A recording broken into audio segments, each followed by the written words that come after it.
विष्णु रस्तोगी जो 1978 के दंगों के चश्मदीद हैं, जो बताते हैं कि वो दर्द कैसा था, वो स्याह रातें कैसी थी, कितना मुश्किल था संभल में रहना। जरा उनकी जुबानी खुद सुनिए।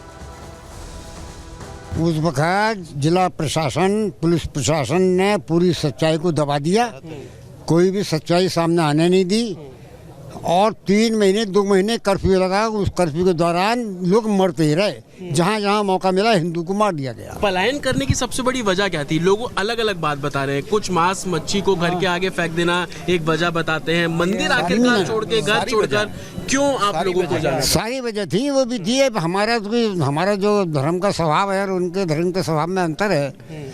हम मांस मछली नहीं खाते हम, और हम गाय भैंस का कटना देख नहीं सकते। तो जब वापस और फिर यहाँ पर भय भी हो गया था, हमारे लोग दहशत हो गई थी, इसलिए प्लान कर जबरदस्ती का साइन करा लिए गए थे। कोड़ियों के भाव घर खरीदने की कोशिश उस समय माफिया जो थे उन द्वारा की गई थी। ऐसे ही हुआ है। जब वो तो जब मजबूरी में यहाँ से जाना पड़ा तो भागना पड़ा, तो वो जैसे भी हुआ अपना पैसे लिए और भाग लिए लोग। आप रोज अब दर्शन करने आ रहे हैं, कुआं मिला, अंदर से मूर्तियां निकल रही हैं। ये मूर्तियां उस समय कहाँ पर थी, कहाँ पर लगी हुई थी? ये मूर्तियां मंदिर के शिखर के नीचे है, जो आरे बने हुए हैं वहाँ पर लगी हुई थी, और ये यहाँ से तोड़ी गई है, तोड़कर कुएं में डाल दी गई है। तो देखिए कैसे बता रहे कि मंदिरों को लेकर जो खुलासे हो रहे हैं उसके पीछे भी कहानी है। 1978 के दंगों के एक और चश्मदीद से हमने बात की, उनका क्या कहना था उस दौर को लेकर, उनको भी सुन लीजिए। मैंने आपको बताया पलायन का कारण ये था कि मैं सन 78 में हातिम सराय में रहता था, तो दिन में ही पिता पुत्र साइकिल पर जा रहे थे, तो पुत्र को वहां पर जो एक पान की दुकान थी, शायद चुन्ना या चुन्ना नाम था उसका, उसकी दुकान के सामने साइकिल पे से लड़के को खींच करके और खत्म कर दिया, और उसकी डेड बॉडी वहां से 2-3 रास्ते जाते हैं।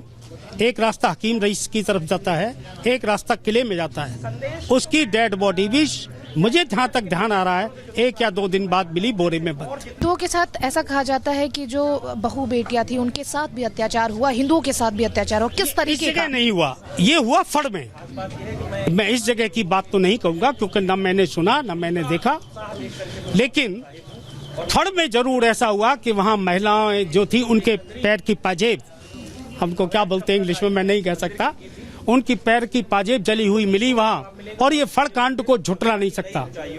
मेरे मुस्लिम वर्ग से कोई विरोध नहीं है, लेकिन उस कांड को होने के बाद किसी भी जो वहाँ पर संपन्न लोग थे उन्होंने भी नहीं रोका। ये बताते हैं कि ट्रैक्टर की ठोकर मार करके, ट्रैक्टर की टक्कर मार करके फाटक तोड़ दिया, और वहां जो कम से कम मेरे ख्याल से कुछ नहीं होगा, एक 50-100 कुंटल लकड़ी का ढेर होगा। उस ढेर में लोगों की डेड बॉडियां, जैसा सुनते हैं मैंने नहीं देखा। एक मामा जी हुआ करते थे बनवारी लाल, बुराड़ी लाल एंड कंपनी, बुराड़ी लाल फड़ का कहलाता था, बुराड़ी लाल एंड कंपनी। ऐसा बताते हैं उनकी टांगे चीर करके एक टांग इधर और एक टांग उधर उस लकड़ी के ढेर पर डाल दी। वहां जो लोग थे जिनको हम मस्जिद कहते हैं, अगर वो चाहते तो उस कांड को रोक सकते थे।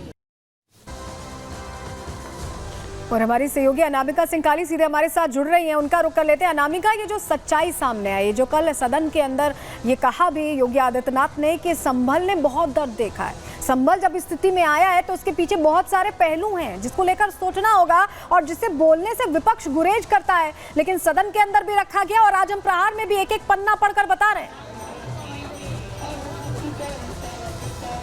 बिल्कुल, देखिए इतिहास के पन्ने पलटे तो अत्याचार की बहुत सारी कहानियां, बहुत सारे किस्से जो यहाँ के स्थानीय लोग हैं वो आपको सुनाएंगे, बताएंगे। लेकिन आज जो हालात बदले हैं, जरा तस्वीर ये भी देख लीजिए कि जिस मंदिर को कहा जाता था कि एक वक्त पैसा भी वक्त था जब यहाँ पे पुजारी भी डर के मारे आती नहीं थी दिया जलाने के लिए, आज यहाँ पे सोमनाथ से एक महिला आई हुई है।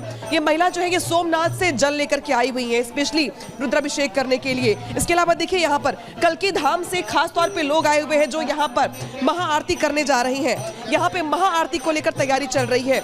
इसी के साथ साथ आप लोग कहां से आए हुए हैं? मैं कल्की धाम से आया हूं, जो भगवान श्री कल्की का मंदिर बन रहा है, और परम पूज्य गुरुदेव श्री कल्की पीठाधीश्वर आचार्य प्रमोद कृष्णम जी का संकल्प है कि भगवान विष्णु का दशम अवतार जो संभल में होना है, और भगवान का वहाँ आने से पहले उनका भव्य मंदिर का निर्माण हो। तो मैं उसी कल्की धाम की भूमि से आया हूँ, जिस कल्की धाम का शिलान्यास देश के यशस्वी प्रधानमंत्री आदरणीय श्री नरेंद्र मोदी जी ने 19 फरवरी को किया था। आप लोग आरती करने के लिए आए? हाँ, हम वहाँ आरती करने के लिए आए हैं श्री कल्की धाम से, पूज्य गुरुदेव के आशीर्वाद से, और अभी हनुमान जी का दर्शन करेंगे।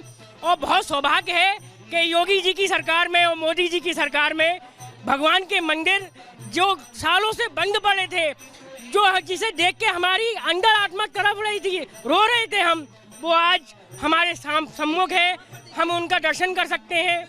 तो यहाँ पे महाआरती को लेकर तैयारी चल रही है। तो वही देखिए, इस तरफ देखिए आप, यहाँ पर रामायण का पाठ चल रहा है और जो महिलाएं हैं यहाँ पे दूर दूर से आई हुई हैं और यहाँ पर देखिए बाकायदे भगवान के मंदिर के बिल्कुल बगल में रामायण का पाठ किया जा रहा है। और जिनको भी मर्जी हो, जो भी आके यहाँ पर बैठना चाहे, वो यहाँ पर आकर के बैठ सकते हैं, रामायण पाठ में शामिल हो सकते हैं। चाहे महिलाएं हो, चाहे बुजुर्ग हो, चाहे वो नौजवान हो, सभी इस पूजा में शामिल हो सकते हैं। कहाँ से आई हैं आप? कोर्ट से, मस्जिद के पास, जामा मस्जिद से। मस्जिद के पास से आप पूजा में पूजा कर सालों के बाद यहाँ पर इतनी रौनक देख रही हैं आप लोग, कैसा लग रहा है? अच्छा लग रहा है, बढ़िया लग रहा है। आप तो मस्जिद के पास से आई हुई हैं, पहले से माहौल कितना बदला दिखाई दे रहा है? बहुत बदल गया, बहुत ज्यादा। माहौल बदला है, लेकिन ये माहौल बहुत वक्त बाद बदला है, बहुत सारे दंगों के दंश झेलने के बाद बदला है। बहुत शुक्रिया आपका नामिका, जुड़ने के लिए और जानकारियां देने के लिए। तो यहाँ जो हिंदू दंगे भड़के वो 78 तक ही सीमित नहीं रहे, बार बार हुए, 1980 में भी हुए, 1992 में भी हुए, और उस दौरान भी यही हुआ कि हिंदुओं को बाकायदा टारगेट किया गया, जिसकी वजह से उन्हें संभल छोड़ना पड़ा। ऐसे में यहाँ हिंदू आबादी कैसे घट गई, ये भी जरा आप समझिए, क्योंकि हिंदू बहुत तेजी से घटे। अगर 1947 की हम बात करें तो 55% उस वक्त मुसलमान थे, ज्यादा ही थे, हिंदू 45% थे, लेकिन ये फर्क कितना था? 10% का फर्क था। यहाँ पर मुसलमान 80% थे यानी, और हिंदू 20% 2011 में। ये आंकड़े बता रहे हैं, 1947 2011 के आंकड़े हमने रख दिए। अब 2024 के आंकड़े देखिए, बहुत बड़ा ड्रास्टिक चेंज आप देखेंगे, बहुत फर्क आप देखेंगे। 2024 में मुसलमान यहाँ कितने हैं? 85 से 90% हैं। हिंदू इस पूरे इलाके में अल्पसंख्यक हैं, 10 से 15% ही हिंदू हैं। तो ये फर्क जो आप देख रहे हैं, अगर सब कुछ मैनेज रहता, एक जैसे रहता, तो शायद सिमिलर ही होते ये आंकड़े, लेकिन ये आंकड़े बदल गए। चलिए जरा अब आपको अगली तस्वीर दिखाते हैं। ये तो हमने आपको बताया कि संभल ऐसा क्यों बन गया, कैसे मंदिरों पर ताला जड़ दिया गया, इस तरह की तस्वीरें सामने आई। लेकिन एक और तस्वीर आज जो दिन भर का अपडेट है वो भी देख लीजिए। सांसद जियाउर रहमान बर्क का ये आवास है, जिसके घर के बाहर यहाँ पर आप फोर्सेस की तैनाती देख रहे हैं। फोर्सेस की तैनाती इसलिए हुई है कि किस तरह से बिजली चोरी की घटनाएं हो रही थी, जिसकी जांच की जा रही थी। तो पता चल रहा था कि मदरसों के अंदर बिजली के खंभे खड़े कर दिए गए हैं, मस्जिदों के अंदर बिजली के खंभे खड़े कर दिए गए, और 150 से 200 घरों को यहाँ पर बाकायदा बिजली दी जा रही थी। बिजली सप्लाई उन जगहों से चल रही थी। खुलासा होने के बाद कार्रवाई हुई है, और कार्रवाई के बाद अतिक्रमण का भी पता चलता है। और उसको लेकर देखिए, जो बर्क परिवार है वो टेंशन में दिखाई दे रहा है। ममलूकुर रहमान बर्क ये कह रहे हैं कि ये ठीक नहीं है। सुनिए जरा उनको। आपके घर के बाहर तादाद काफी ज्यादा है पुलिस बल की, रैपिड एक्शन फोर्स लगाया गया, पूरा माजरा क्या, जरा समझाइए। इसमें माजरा तो कुछ भी नहीं है, वो मीटर लगा रहे हैं, आपके सामने है। मीटर लगाने के लिए इतनी पुलिस फोर्स की तैनाती, मीटर लगाने के लिए रैपिड एक्शन फोर्स लगा दिया घर के बाहर आपके। मुझे तो खुद ताज्जुब है। आप इनसे पूछिए कि यहाँ क्यों आए हैं आप। नोटिस 2 बार मिल चुका है ऑलरेडी, आप लोगों को कहा जा रहा है चीज का, अवैध कब्जे को लेकर के, अवैध निर्माण को लेकर के कहा जा रहा है कि नोटिस मिल चुका है। 2 नोटिस दिए गए हैं, बिजली को लेकर भी नोटिस दिया गया, बिजली बिल को लेकर नोटिस, ना बिजली का कोई नोटिस, कनेक्शन को लेकर नोटिस, ना कोई कनेक्शन नोटिस ना दिया। आज सिर्फ मीटर चेंज किया जा रहा है। मीटर चेंज हो रहा।